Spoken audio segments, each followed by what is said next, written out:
ನಿರ್ಣಾಯಕವಾದ ಕಾಲಘಟ್ಟದಲ್ಲಿದ್ದೇವೆ. 2024 ಚುನಾವಣೆ ಒಂದು ನಿರ್ಣಾಯಕವಾದ ಚುನಾವಣೆ. ಈ ಚುನಾವಣೆ ಈ ದೇಶದ ಭವಿಷ್ಯವನ್ನು ನಿರ್ಮಾಣ ಮಾಡುವಂತಹ ಚುನಾವಣೆ. ಈ ಚುನಾವಣೆ ಹಿಂದೂ ಸಮಾಜದ ಜಾಗೃತಿಯನ್ನು ಮಾಡುವಂತಹ ಚುನಾವಣೆ. ಈ ಚುನಾವಣೆ ಹಿಂದುತ್ವವನ್ನು ಈ ದೇಶದಲ್ಲಿ ಪ್ರತಿಷ್ಠಾಪನೆ ಮಾಡಲಿಕ್ಕಿರುವಂತಹ ಚುನಾವಣೆ. ಈ ಚುನಾವಣೆ ಹಿಂದೂ ಜೀವನ ಪದ್ಧತಿಗೆ ಇಡೀ ವಿಶ್ವದಲ್ಲಿ ಗೌರವ ಕೊಡಲಿಕ್ಕಿರುವಂತಹ ಚುನಾವಣೆ. ಈ ಚುನಾವಣೆ ದೇಶಭಕ್ತರ ಮತ್ತು ದೇಶ ವಿರೋಧಿಗಳ ಮಧ್ಯೆ ನಡೆಯುತ್ತಿರುವಂತಹ ಚುನಾವಣೆ. ಈ ಚುನಾವಣೆ ಈ ರಾಷ್ಟ್ರವನ್ನ ಅಖಂಡವಾಗಿ ಸಮೃದ್ಧವಾಗಿ ಈ ರಾಷ್ಟ್ರ ಇಡೀ ವಿಶ್ವದಲ್ಲಿ ಪರಮ ವೈಭವದ ಸ್ಥಿತಿಗೆ ಹೋಗಬೇಕು ಅನ್ನುವಂತ ಯೋಚನೆ ಮಾಡ್ತಿರುವಂತಹ ವ್ಯಕ್ತಿಗಳ ಮಧ್ಯೆ ಮತ್ತು ಈ ದೇಶವನ್ನ ಯಾವುದಾದ್ರೂ ರೀತಿಯಲ್ಲಿ ಆಡಳಿತ ಮಾಡೋಣ, ಈ ದೇಶವನ್ನ ತುಂಡು ಮಾಡಿ ಆದ್ರೂ ಸರಿ, ಈ ದೇಶವನ್ನ ಎರಡು ಮಾಡಿ ಆದ್ರೂ ಸರಿ, ಈ ದೇಶವನ್ನ 10 ತುಂಡು ಮಾಡಿ ಆದ್ರೂ ಸರಿ ಅನ್ನುವಂತ ಮಾನಸಿಕತೆ ಅವರ ಮಧ್ಯೆ ನಡೆಯುತ್ತಿರುವಂತಹ ಚುನಾವಣೆ.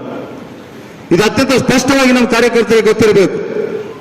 ಈ ಚುನಾವಣೆ ಸಾಧಾರಣವಾದ ಚುನಾವಣೆ ಅಲ್ಲ. ಈ ಚುನಾವಣೆ ಯಾರನ್ನೋ ಒಬ್ಬನನ್ನ MP ಮಾಡ್ಲಿಕ್ಕಿರುವಂತಹ ಚುನಾವಣೆ, ಯಾರನ್ನೋ ಯಾವುದೋ ಒಂದು ಸರ್ಕಾರ ತರಲಿಕ್ಕಿರುವಂತಹ ಮಧ್ಯೆ ನಡೆಯುವಂತಹ ಚುನಾವಣೆ ಅಲ್ಲ.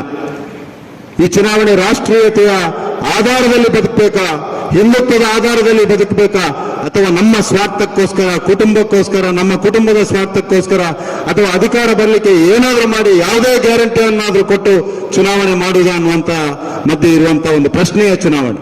ಅಂತ ಒಂದು ನಿರ್ಣಾಯಕವಾದ ಚುನಾವಣೆ ಇದು. ಬಂಧುಗಳೇ, ನರೇಂದ್ರ ಮೋದಿ ಅವರು 10 ವರ್ಷ ಈ ದೇಶದ ಆಡಳಿತವನ್ನು ಮಾಡಿದ ಸಂದರ್ಭದಲ್ಲಿ ಈ ದೇಶದಲ್ಲಿ ಕೆಲವೊಂದು ವಿಷಯಗಳು ಸರಿಯೇ ಆಗುವುದಿಲ್ಲ ಅನ್ನುವಂಥ ಒಂದು ಭ್ರಮೆಯಲ್ಲಿ ಅಥವಾ ಸರಿಯೇ ಆಗುವುದಿಲ್ಲ ಅನ್ನುವಂಥ ಯೋಚನೆಯಲ್ಲಿ ಇದ್ದಂತಹ ವ್ಯಕ್ತಿಗಳ ಮನಸ್ಸನ್ನು ಕೂಡ ಬದಲಾಯಿಸಿದ್ದಾರೆ. ಯಾರ ಕಡೆಗೆ ಸರ್ಕಾರ ಹೋಗುವುದೇ ಇಲ್ಲ ಅಂತ ಯೋಚನೆ ಮಾಡಿದ್ವಿ ನಾವು, ಅಂತವರಿಗೂ ಸರ್ಕಾರವನ್ನು ತಲುಪಿಸುವಂತ ವ್ಯವಸ್ಥೆಯನ್ನು ಮಾಡಿದ್ದಾರೆ.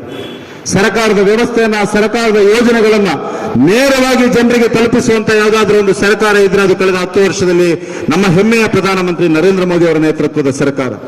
ನಾವು ವಿಚಾರದಲ್ಲಿ ಯಾವುದೇ ಕಾಂಪ್ರಮೈಸ್ ಅನ್ನು ಮಾಡಲಿಲ್ಲ.